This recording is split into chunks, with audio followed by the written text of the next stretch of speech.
എല്ലാവർക്കും വേദാന്തു മലയാളം യൂട്യൂബ് ചാനലിലേക്ക് സ്വാഗതം. അപ്പോൾ 2 ദിവസമായിട്ട് നമ്മൾ നീറ്റിൻ്റെ കുറേ വീഡിയോസ് ചെയ്യുന്നുണ്ടായിരുന്നു. നീറ്റ് രജിസ്ട്രേഷൻ സ്റ്റാർട്ട് ചെയ്തു, അപ്ലിക്കേഷൻ ഫോം എങ്ങനെ ഫില്ല് ചെയ്യണം, ഇങ്ങനത്തെ കുറേ ക്വസ്റ്റ്യൻസ് അല്ലെങ്കിൽ കുറേ വീഡിയോസ് നമ്മൾ ചെയ്തിട്ടുണ്ടായിരുന്നു. അപ്പോൾ ആ വീഡിയോസിൻ്റെ ഒക്കെ അടിയിൽ നമുക്ക് കുറേ സ്റ്റുഡൻസിന് കുറേ ഡൗട്ട്സ് ഉള്ളതായിട്ട് കാണാൻ പറ്റി. ആ ഡൗട്ട്സ് ക്ലിയർ ചെയ്യാനായിട്ടാണ് ഞാൻ ഇന്നിവിടെ വന്നിട്ടുള്ളത്. ഓക്കെ, അപ്പോൾ ഇവിടെ ഡൗട്ട്സ് എന്താണെന്ന് വെച്ചാൽ നമ്മുടെ കാറ്റഗറി സർട്ടിഫിക്കറ്റിനെ കുറിച്ചിട്ടാണ് എല്ലാവർക്കും ചോദിക്കുന്നത്. എങ്ങനെയാണ് അപ്ലോഡ് ചെയ്യേണ്ടത്, ഏപ്രിൽ 2022 എന്നൊക്കെ കാണുന്നുണ്ടല്ലോ, അതെന്താണെന്നൊക്കെ ചോദിച്ചിട്ടാണ് നമ്മളെ സ്റ്റുഡൻസ് വന്നിട്ടുള്ളത്. ആൻഡ് നോൺ ക്രിമിനൽ സർട്ടിഫിക്കറ്റിനെ കുറിച്ച് ചോദിക്കുന്നുണ്ട്, ഇൻകം സർട്ടിഫിക്കറ്റിനെ കുറിച്ചൊക്കെ ഇവിടെ ചോദിക്കുന്നുണ്ട് കുട്ടികൾ. അപ്പോൾ ഈ ഡൗട്ട്സ് ഒക്കെ നമുക്ക് ഇപ്പോൾ ക്ലിയർ ചെയ്യാം. ഓക്കെ, അപ്പോൾ നിങ്ങളുടെ ഇൻഫർമേഷൻ ബുള്ളറ്റ് നോക്കിക്കഴിഞ്ഞാൽ നിങ്ങൾക്ക് ഇത് കാണാൻ പറ്റും. ഇങ്ങനെ ഒരു ബോക്സ് അവിടെ തന്നിട്ടുണ്ട്, ഏതൊക്കെ ഡോക്യുമെന്റ്സ് ആണ് അപ്ലോഡ് ചെയ്യേണ്ടത് എന്നുള്ളത്. അവിടെ പറയുന്നുണ്ട് പാസ്പോർട്ട് സൈസ് ഫോട്ടോ ഉണ്ട്, പോസ്റ്റ് കാർഡ് സൈസ് ഫോട്ടോ ഉണ്ട്, left and right hand thumb impression ഉണ്ട്, സിഗ്നേച്ചർ ഉണ്ട്, കാറ്റഗറി സർട്ടിഫിക്കറ്റ് ഉണ്ട്. നിങ്ങൾ ഏത് കാറ്റഗറിയാണ് വരുന്നത് എന്നുള്ളത് രജിസ്റ്റർ ചെയ്യുന്ന സമയത്ത് നിങ്ങൾ അവിടെ കൊടുക്കുന്നുണ്ട്.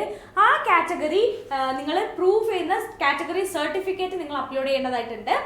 ആൻഡ് പേഴ്സൺ വിത്ത് ഡിസബിലിറ്റി ഉണ്ടെങ്കിൽ ആ സർട്ടിഫിക്കറ്റും നിങ്ങൾ ഇവിടെ കൊടുക്കണം. ആൻഡ് പിന്നെ ചോദിക്കുന്നത് 10th സർട്ടിഫിക്കറ്റ് ഉണ്ട്, സിറ്റിസൺഷിപ്പ് സർട്ടിഫിക്കറ്റ് ഉണ്ട്, ആൻഡ് നിങ്ങളെ അഡ്രസ് പ്രൂഫ് ഉണ്ട്. അപ്പോൾ ഇതിൽ ഈ കാറ്റഗറി സർട്ടിഫിക്കറ്റ്, പേഴ്സൺ വിത്ത് ഡിസബിലിറ്റിൻ്റെ സർട്ടിഫിക്കറ്റ്, സിറ്റിസൺഷിപ്പ് സർട്ടിഫിക്കറ്റ്, ഈ കാര്യങ്ങളൊക്കെയാണ് നമ്മളിപ്പോൾ ഇവിടെ ഡിസ്കസ് ചെയ്യാനായിട്ട് പോകുന്നത്. ഓക്കെ, അപ്പോൾ ഫസ്റ്റ് പറയുന്നത് ജനറൽ EWS കാറ്റഗറിയിൽ വരുന്ന സ്റ്റുഡൻസ് ആണ്. ഈ ജനറൽ EWS കാറ്റഗറിയിൽ വരുന്ന സ്റ്റുഡൻസിന് 10% റിസർവേഷനാണ് സീറ്റിലുള്ളത്. അപ്പോൾ ആ സീറ്റ് റിസർവേഷൻ നിങ്ങൾക്ക് കിട്ടണമെങ്കിൽ, അല്ലെങ്കിൽ ആ ഒരു കാറ്റഗറി റാങ്ക് ലിസ്റ്റിൽ നിങ്ങൾ വരണമെങ്കിൽ ഈ സർട്ടിഫിക്കറ്റ് നിങ്ങൾ ഇപ്പോൾ രജിസ്റ്റർ ചെയ്യുന്ന സമയത്ത് അപ്ലോഡ് ചെയ്യേണ്ടതായിട്ടുണ്ട്. അപ്പോൾ നിങ്ങളുടെ കയ്യിൽ ഈ ജനറൽ EWS കാറ്റഗറി സർട്ടിഫിക്കറ്റ് ഉണ്ടെങ്കിൽ നിങ്ങൾക്ക് അത് അപ്ലോഡ് ചെയ്യാം, പ്രൊവൈഡഡ് അത് ഇഷ്യൂ ചെയ്തത് April 1st 2022 ശേഷമായിരിക്കണം. Okay, April 1st 2022 ശേഷം ഇഷ്യൂ ചെയ്ത ജനറൽ EWS സർട്ടിഫിക്കറ്റ് നിങ്ങളുടെ കയ്യിലുണ്ടെങ്കിൽ നിങ്ങൾക്ക് അത് അപ്ലോഡ് ചെയ്യാം. അതർവൈസ് നിങ്ങൾക്ക് നിങ്ങളുടെ ഇൻഫർമേഷൻ ബുള്ളറ്റിൻ്റെ പേജ് നമ്പർ 96 നോക്കിയാൽ അപ്പൻഡിക്സ് 8A കാണാൻ പറ്റും. അപ്പൻഡിക്സ് 8A കാണാൻ പറ്റും. അതിൽ ഈ പേജ് ആയിരിക്കും നിങ്ങൾക്ക് കാണാം. ഈ പേജ് നിങ്ങൾ ഫോട്ടോസ്റ്റാറ്റ് എടുത്തിട്ട് ഇത് ബന്ധപ്പെട്ട ഉദ്യോഗസ്ഥരെ കൊണ്ട് സൈൻ ചെയ്യിപ്പിച്ചിട്ട് നിങ്ങൾക്ക് ഈ ഫോം എന്ത് ചെയ്യാം, അപ്ലോഡ് ചെയ്യാം. ഓക്കെ, ഇനി അതും നിങ്ങൾക്ക് പോസിബിൾ അല്ല എന്നുണ്ടെങ്കിൽ നിങ്ങൾക്ക് സെൽഫ് ഡിക്ലറേഷൻ ചെയ്തിട്ട് അതെന്ത് ചെയ്യുക, ഇതൊക്കെ ഫില്ല് ചെയ്തിട്ട് ഇത് സ്കാൻ ചെയ്ത് അപ്ലോഡ് ചെയ്താലും മതി. പക്ഷേ ഇത് ടെമ്പററി ആണ്. ഇത് നിങ്ങൾ ഒറിജിനൽ അപ്ലോഡ് ചെയ്യുന്നതിന് മുന്നേ ടെമ്പററി ആയിട്ട് നിങ്ങൾ ചെയ്യുന്നതാണ്. ഇത് NTA എപ്പോൾ പറയുന്നു, അല്ലെങ്കിൽ നിങ്ങൾ അഡ്മിഷൻ്റെ സമയത്ത് നിങ്ങൾ ഒറിജിനൽ കൊണ്ടുപോകേണ്ടതായിട്ട് വരും. ഓക്കെ, അതർവൈസ് NTA പറയും ഈ ഒറിജിനൽ ഫോം ഇന്ന സമയത്തിനുള്ളിൽ നിങ്ങൾ അപ്ലോഡ് ചെയ്യേണ്ടതായിട്ടുണ്ടെന്നുള്ളത്. ആ സമയത്ത് നിങ്ങൾ അപ്ലോഡ് ചെയ്ത് കൊടുക്കേണ്ടതായിട്ട് വരും. ഈ സെൽഫ് ഡിക്ലറേഷനാണ് നിങ്ങൾ വെക്കുന്നത് എന്നുണ്ടെങ്കിൽ. ഓക്കെ, ആൻഡ് നെക്സ്റ്റ് നമ്മൾ പോകുന്ന കാറ്റഗറി OBC ആണ്. OBC NCL സർട്ടിഫിക്കറ്റ് ഫോമാറ്റ് ആണ്. ഈ OBC NCL സർട്ടിഫിക്കറ്റ് ഫോമാറ്റും ഞാൻ ഇപ്പോൾ പറഞ്ഞതുപോലെ തന്നെ നിങ്ങളുടെ കയ്യിൽ NCL non creamy layer certificate ഉണ്ടെങ്കിൽ അത് നിങ്ങൾക്ക് കൊടുക്കാം. ഓക്കെ, അത് നിങ്ങൾക്ക് ഇവിടെ അപ്ലോഡ് ചെയ്ത് കൊടുക്കാം. ആൻഡ് അത് നിങ്ങളുടെ അതും എന്താണ്, ഏപ്രിൽ 1st 2022 ശേഷം ഇഷ്യൂ ചെയ്ത സർട്ടിഫിക്കറ്റ് ആയിരിക്കണം എന്നുള്ളത് നിർബന്ധമാണ്. ഓക്കെ, ഇനി നോൺ ക്രിമിനൽ OBC NCL കാറ്റഗറിയിൽ വരുന്ന കുട്ടികൾക്കുള്ള സീറ്റ് റിസർവേഷൻ എന്ന് പറഞ്ഞാൽ 27% സീറ്റ് റിസർവേഷൻ ആണുള്ളത്.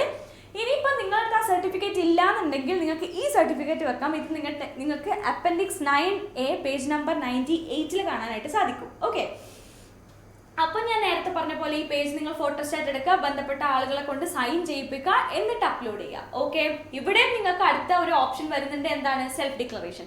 സെൽഫ് ഡിക്ലറേഷൻ അപ്പൻഡിക്സ് 9B ഉണ്ടായിരിക്കും, പേജ് നമ്പർ 100 ഉള്ളത്. ഓക്കെ, ആൻഡ് ഇവിടെ ഞാൻ നേരത്തെ പറഞ്ഞ പോലെ തന്നെ ഇതും ടെമ്പററി ആണ്. ഒറിജിനൽ നിങ്ങൾ വീണ്ടും അപ്ലോഡ് ചെയ്യേണ്ടതായിട്ട് വരും. ക്ലിയർ? അപ്പോൾ ബെറ്റർ നിങ്ങളിപ്പോൾ പെട്ടെന്ന് കിട്ടുകയാണെങ്കിൽ സർട്ടിഫിക്കറ്റ്, ഒറിജിനൽ സർട്ടിഫിക്കറ്റ് ഉണ്ടാക്കിയിട്ട് കൊടുക്കാനായിട്ട് ശ്രദ്ധിക്കുക. അല്ലെങ്കിൽ നിങ്ങൾക്ക് വീണ്ടും ഒരു പണിയാവും. അത് ഡിക്ലറേഷൻ ആദ്യം കൊടുത്തിട്ട് പിന്നെ നിങ്ങൾ ഒറിജിനൽ അപ്ലോഡ് ചെയ്യേണ്ടതായിട്ട് വരും. ഓക്കെ, ഇനി നെക്സ്റ്റ് നമ്മുടെ കാറ്റഗറി ഏതാണെന്ന് വെച്ചാൽ SC/ST കാറ്റഗറിയാണ്. SC/ST കാറ്റഗറിന്റെ റിസർവേഷൻ നോക്കുമ്പോൾ 7.5% സീറ്റ് റിസർവേഷൻ ആണ് SC/ST കാറ്റഗറിക്കുള്ളത്.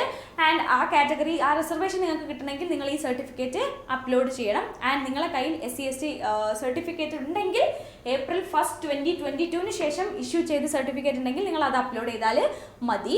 ആൻഡ് അതില്ലെങ്കിൽ നിങ്ങൾക്ക് ഇങ്ങനെ ഒരു ഫോം ഉണ്ട്, appendix 10A page number 101. Page number 101 appendix 10A ആണ് എന്ത്, നിങ്ങൾക്ക് ഈ സർട്ടിഫിക്കറ്റ് കാണാൻ പറ്റുക.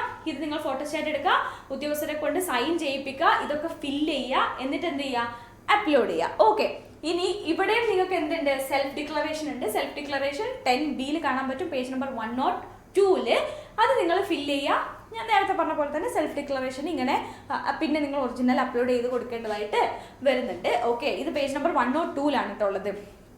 നെക്സ്റ്റ് നമുക്കുള്ളത് നമ്മുടെ ഡിസബിലിറ്റി സർട്ടിഫിക്കറ്റ് ആണ്. ഡിസബിലിറ്റി സർട്ടിഫിക്കറ്റ് നിങ്ങളെ കയ്യിൽ ഉണ്ടായിരിക്കും. ഡിസബിലിറ്റി സർട്ടിഫിക്കറ്റ് അത് വെക്കാം. അത് ഇല്ലെങ്കിൽ നിങ്ങൾ കൊടുക്കേണ്ടത് ഡോക്ടേഴ്സിനെ കൊണ്ട് ഇവിടെ സൈൻ ചെയ്യിപ്പിച്ചിട്ട് ഈ പേജ് നിങ്ങൾ അപ്ലോഡ് ചെയ്ത് വെച്ചാലും മതിയാവും. ഇത് അപ്പൻഡിക്സ് 11 ആണ്. ഓക്കെ, അപ്പൻഡിക്സ് 11-ലാണുള്ളത്. Page number 103. And physical disability ഉള്ള കുട്ടികൾക്കുള്ള റിസർവേഷൻ 5% സീറ്റ് റിസർവേഷൻ ആണുള്ളത്.